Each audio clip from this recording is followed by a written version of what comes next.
ये सम्मान के हम सभी लोग भूखे हैं।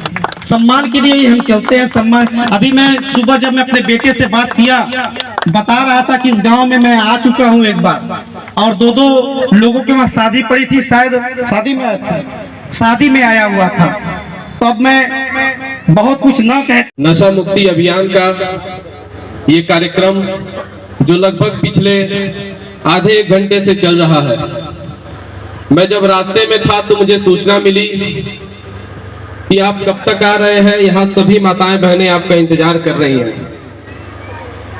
फिर मैंने फोन पे कहा कि सर, मैं अब सारा काम छोड़ते हुए जितना मुझे रास्ते में काम था, जहां मुझे जाना था, जिससे मुझे मिलना था, मैं ये सारा काम छोड़ते हुए सबसे पहले अपने घुरापाली गांव में अपनी माताओं बहनों, अपने नौजवान भाइयों से मिलने के लिए आऊंगा।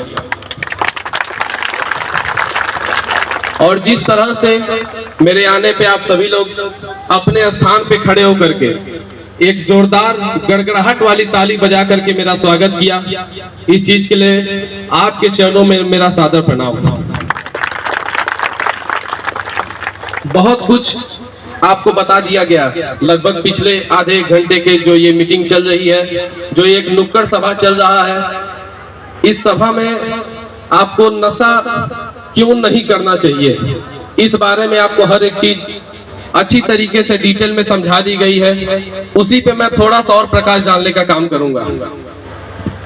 आज के जैसा कि मेरे पिताजी ने बताया, आज के 11 महीने पहले, लेकिन मैं आपको उस 11 महीने पहले का डेट बता दूं। 2023 के जुलाई महीने में 18 तारीख को, 18 जुलाई 2023 दिन मंगलवार था। उस दिन आपके इस बेटे का, आपके इस भाई का दिल्ली के मेदांता अस्पताल में लीवर का ऑपरेशन हुआ।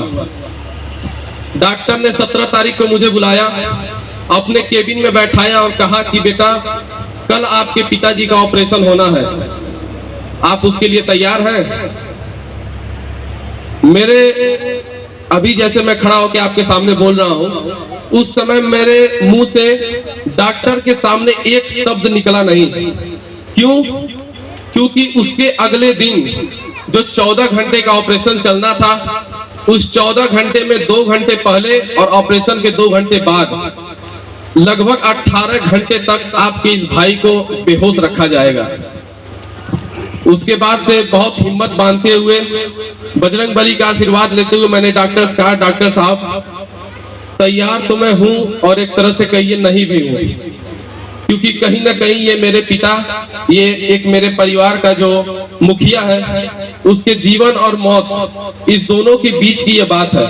तो मैं कैसे आपसे खुशी खुशी कह दूं कि हाँ डॉक्टर साहब, मैं तैयार हूं, आप ऑपरेशन कीजिए। डॉक्टर साहब से मैंने कहा कि डॉक्टर साहब, मेरे पिताजी जिंदा बचेंगे या नहीं? डॉक्टर ने कहा 80% उम्मीद है कि नहीं बचेंगे। आपको विश्वास नहीं होगा, मैं वहां उस टेबल पे बैठे बैठे रो पड़ा। लेकिन डॉक्टर ने फिर कहा कि लेकिन बेटा परेशान मत हो, 20% उम्मीद है कि वो बच जाएंगे।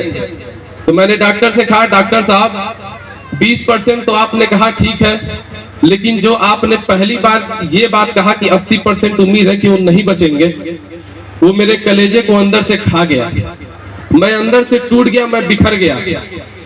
उसके बाद से डॉक्टर ने कहा कि कल सुबह 6 बजे आप इमरजेंसी वार्ड से ऑपरेशन थिएटर के बाहर वाले हॉल में आ जाइए। मैं सुबह 5:30 बजे वहां पे पहुंचा। मेरे पिताजी और मेरी माताजी दोनों लोगों को अलग अलग टेबल पे लेटाया गया था और वहीं पे उनको बेहोशी का इंजेक्शन दिया गया। आपको विश्वास नहीं होगा, लगभग सुबह 6 बजे की ये बात है और सुबह लगभग 5 बजे मैं उठा था। और उस दिन ऑपरेशन के ठीक पहले आखिरी बात जो आपके प्रबंधक जी ने मुझसे कहा कि बेटा, मैं जिंदा बचूं या न बचूं, मुझे ऑपरेशन के बाद होश आए या न आए, आप अपनी टीम के साथ वापिस बड़लगंज अपने खड़े श्री साईं बाबा के दरबार में चले जाइएगा, क्योंकि यहाँ मुझे आपकी जरूरत नहीं है, संस्था को आपकी जरूरत है। संस्था जो एक परिवार है, उसमें आप जाइए, लोगों के सुख दुख में खड़े रहिएगा और लोगों से कंधे से कंधा मिला करके चलने का काम करना। मैंने पिताजी से कहा, पिताजी मैं जाऊंगा तो सही, लेकिन जिस दिन आप इस ऑपरेशन थिएटर से बाहर निकले, जिस दिन आप इस अस्पताल से बाहर निकले, मैं खुद आऊंगा और आपको लेके अपनी माताओं बहनों के बीच में लेके चलूंगा। और उस दिन जब डॉक्टर आए और आपके इस प्रबंधक को ऑपरेशन थिएटर में लेके गए, तब तक तो मैं ठीक था, लेकिन जैसे उस ऑपरेशन के थिएटर के दरवाजे से अंदर गए और दोनों लोगों की जब बॉडी अंदर चली गई बेहोशी के हालत में, उस समय आपको विश्वास नहीं होगा, मैं वहां नीचे बैठ गया, सो गया, लेट गया, मुझे चक्कर आ गया और मैं वहीं लगा रोने। क्यों? क्योंकि ये दिन जो मैं देख चुका हूं लगभग आज के 1 साल 11 महीना पहले, मैं नहीं चाहता कि ये दिन आप भी लोगों को देखना पड़े। जितने ही मेरे नौजवान भाई बहन यहाँ बैठे हुए हैं, मेरी माताएं बहनें बैठी हैं, मुझे नहीं लगता कि किसी को भी इतना शौक होगा कि उसके पति, उनके बेटे, उनके भाई घर में शाम को पी करके आए, एक दूसरे को गाली दें, मार झगड़ा करें, अपना नुकसान करें और बाद में तबीयत खराब होने के बाद पैसे की मजबूरी में इलाज ना करा पाए। इसलिए आज ये मीटिंग आप सभी लोगों के बीच में रखा गया है कि अभी भी बहुत वक्त है। आप लोग जो ये नशा करते हैं, किसी भी प्रकार का दारू पीते हैं या फिर जितनी भी चीजें बुरी चीज का आप लोग सेवन करते हैं, इस चीज का आप लोग सेवन बंद करें और उसी पैसे का 1-1 रुपया बचा करके अपने बहन, अपने बेटी, अपने लड़के की शादी के लिए इकट्ठा करके रखें। और उसी चीज के बारे में अभी मेरे पिताजी ने आपको बताया कि जो आप हर दिन 3 रुपया बचाने का काम करते हैं, उस 3 रुपए से हम आपको लगभग 10-15 तरीके की मदद मानव शिक्षा सेवा संस्था द्वारा देते हैं। आपके पास जो संस्था का पासबुक है, उस पासबुक के पीछे लगभग आधा फोटो ही छपा है। ऐसा क्यों? क्योंकि पासबुक छोटा है और आपके संस्था द्वारा इतनी सारी चीजें दी जाती है कि उस पर छपना मुश्किल हो गया। आज के लगभग